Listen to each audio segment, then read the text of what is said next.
So in this problem, we're looking for a Maclaurin series for the function x sine of x. Well, we already know this series for sine of x, so we can rewrite this current equation like this. Because here in blue, this is the series for sine of x that we have memorized. So f is x times that blue series, which is just, therefore,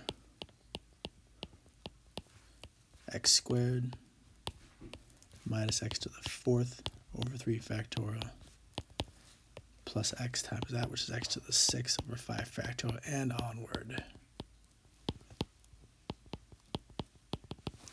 That's it. Now we could write this in summation notation. It's an alternating series. And x, let's try 2n plus 2, so that when we start at 0, this is just the power of 2, which is what we need.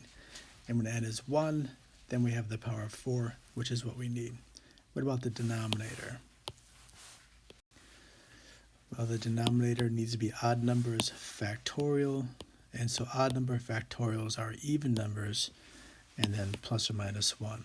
So when n is 0, if we need a 0 factorial or a 1 factorial, this will be a 1 factorial, then we'll just do plus 1. That should do it.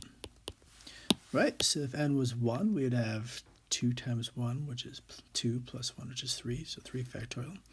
And when n is 2, we'd have 5 factorial. When n is 3, we'd have a negative x to the 8th over 7 factorial. Bingo, we got it.